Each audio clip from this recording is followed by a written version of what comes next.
Your hormone and neurotransmitter levels indicate that you are experiencing mood swings, common in adolescence. Diagnosis? Puberty. Hello everyone, welcome back to JonStar Reviews. Now, in my previous videos of my review for Ruby Gilman and Trolls Band Together, of which whom by DreamWorks, I've discussed numerous times how 2023 was one of their worst years with layoffs.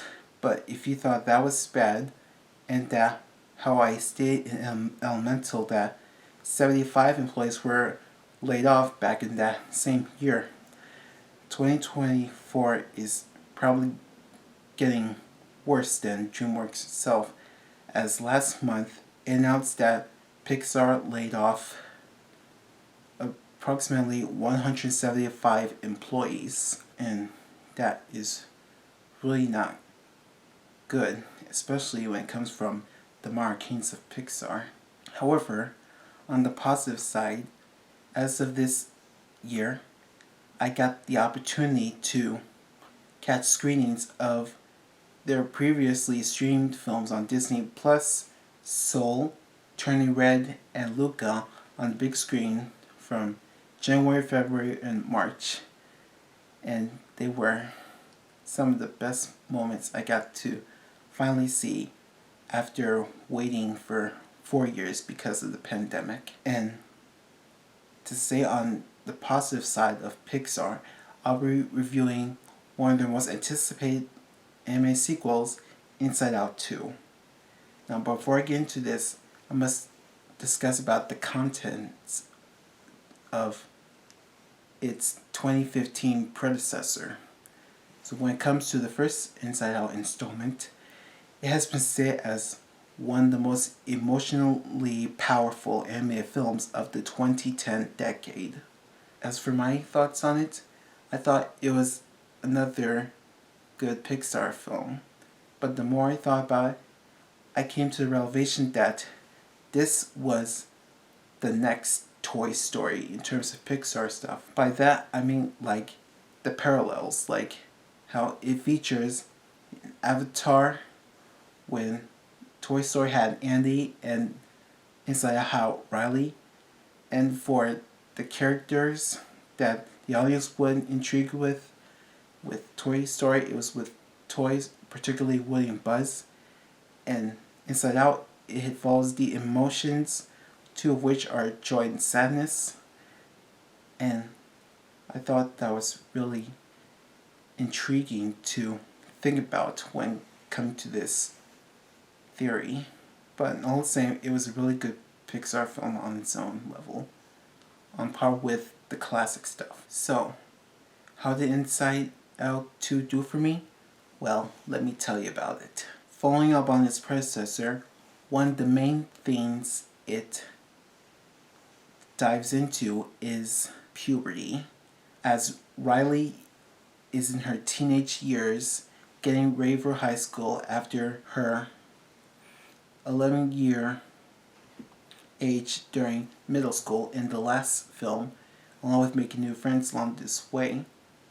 It really gets into this coming of age arc of her overcoming changes as she has to make new friends and try to stay in touch with her old friends. And that's something really relatable to think about. For her side story, it got me thinking. It's like one of the plot points of Toy Story 2 where Andy goes to cowboy camp. This right here also shows Riley in a hockey camp with her friends. And I thought that was a really interesting subplot. Now, I know about the emotions itself, also revolving around puberty. The 5 emotions, including joy, sadness, disgust, anger, and fear, they have to deal with the new emotions that come in when their counsel has been changed for the next stage in Riley's life. And as the new ones take over, the suppressed emojis have to go to the back of Riley's mind to retrieve a core memory element, which is known as the sense of belief, in order to help Riley get through the importance of her personality traits. The expansion upon the world building in Riley's mind, it's really fascinating.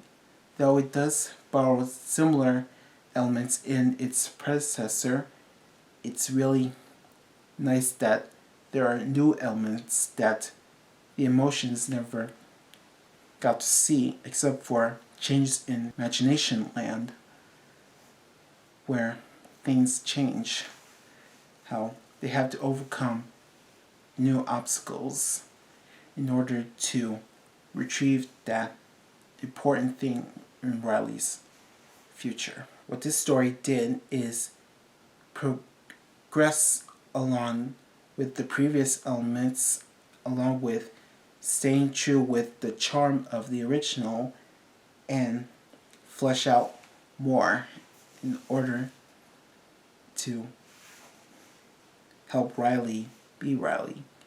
And also, when it comes to personality traits of Riley, that's also important. It's like you take May's father's line from Turning Red. It's like, without spoiling anything, you should take this line where he says, the thing's not to push the bad stuff away, like bad memories, like in the back of mind. The important thing is to make room for it, which is something you need to keep in mind of. That's why I think about this story. It's really progressive. Now for the animation, boy, do I have lots to say. While it does remain its aesthetic, like portraying outside of the mind realistic with the character animation of the humans, the cartoony style in Riley's mind is pleasing to the eyes as always. While it does have the same popping colors along with the new ones, there's some fascinating stuff that really makes the animation more intriguing. Like that one moment when the emotions are jarred in, there's this 2D animated dog with a pouch, and there's this bit where I forgot to mention the humor, this funny bit where it possibly like mocks, satirizes children's preschool shows, like a mixture of Blue's Clues and Dora the Explorer in terms with Bluefy and Pouchy. That was really hilarious and quite amazing to see some 2D animation be integrated, along with a video game character, which its integration, it reminds me of like what Wreck-It Ralph did with its video game characters in terms of their animation movements. It was really fascinating to see it, even if it's for a brief bit. And as for other stuff like the world building around Riley's mind, there are other obstacles. Like there's the stream of consciousness, which would show like the different flavors in terms of what Riley eats in her mouth, along with a brainstorm where it's like a tornado of when you're trying to think of what ideas you have trying to think. It's really cool, sort of this natural phenomenon. As for the new locations, while we do get to see more of what we know in Riley's mind, we also got to go above and beyond with aerial shots of Riley's memories. Starting with the bottom, there's the sense of belief, which I mentioned, has a pool of emotions, and they're very important to portray Riley's personalities. It's really intriguing. And for the sarcasm, it's like a mixture of like what you're trying to say and then the other side where you're so slow and boring, that tone. It's very interesting. The back of the mind of Riley's, it's a pile of emotions that mostly portray bad memories that she tries to forget, and that's really something really interesting. Almost like close to like the forgotten memories in that pit across the headquarters. The animation, while it's still remain its aesthetics as the previous film, there are new worlds and obstacles and variety of animation styles that intrigues, that really captures that feel to it of different mediums together. Now for the characters, this is what you've been waiting for, I can tell. Well, starting with the old ones, there are two members I must discuss. First with Joy, who was previously controlling of Riley in the previous film to stay positively optimistic, now has a newfound trust in sadness that it is okay to have a moment to cry and you don't always have to be happy, which would portray toxic positivity, which the Trolls franchise would portray, which does not sound good for you to think about. As for sadness, with her confidence of trying to get through the new emotions from taking over, she really is very important to Riley as both a supporter and a good friend to Joy after what they went through. For Anger, who previously wanted to get Riley back to her hometown when she moved to San Francisco, he is now more supportive of Joy when it comes to her world crashing down, that you don't, not everything is positive as it seems. As for the other emotions like disgust and fear, who were previously against Anger's actions previously, they don't do much other than be stuck in the film along with Joy, but they really are very supportive as well. But Anger stood out to me as there's a more vulnerable side to both Red, Anger, and Joy, which I really admire. As for the new emotions, while it's nice that they have expanded upon, it does value a bit of quantity over quality for the most part. Like for the new emotions like envy, ennui, and nostalgia, they really then don't do much in this film as they don't play around with Riley's mind at much. However, when it comes to embarrassment, well, he's mostly silent. He really has like a more helpful spot when Sadness was also against the new emotions control over Riley's mind and wondering if it's the right thing.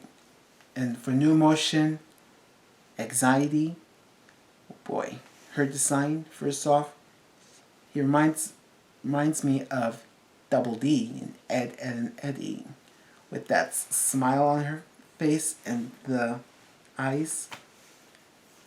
She really is a funny, like cute looking character, and she gets a nervous breakdown and was wanting to do what's best for Riley since things have changed.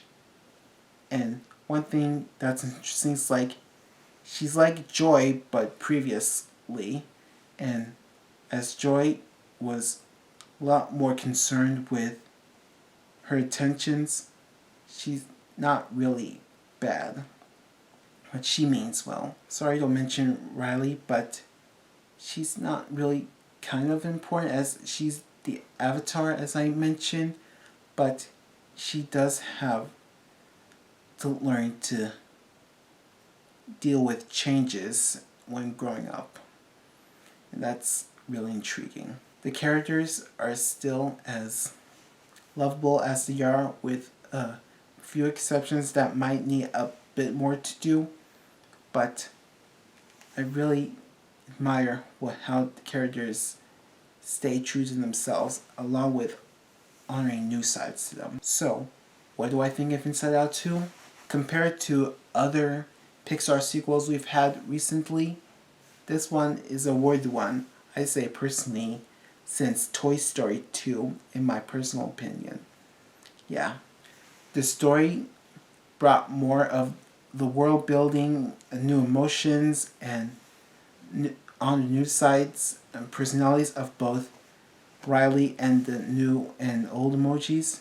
The animation is still as colorful as ever, with some 2D and video game style with that Wreck-It Ralph feel to it. And the characters are just as top notch as they are, along with honoring new sides to them that makes them flawed like their human counterpart. So yeah, I definitely recommend this film to any Inside Out fans or Pixar fans in general to really get out and support this film for the most part, since Pixar hasn't been doing well recently. Maybe this will get them back on track. As I've watched previous movie reviews on it, let's give this hope to it. As for my rating, it's a bit questionable, but I'm giving it a 9 out of 10 for being an amazing film. And a part of me feels like when it comes to this, I feel like I previously gave Kung Fu Panda 4 on my previous video a bit too much credit, as I was in total denial and might need to reconsider, but it's just my opinion, you know. Thanks for watching, and join me next time for one of Illumination's lucrative franchises, but still a fun one, Despicable Me 4. Take care.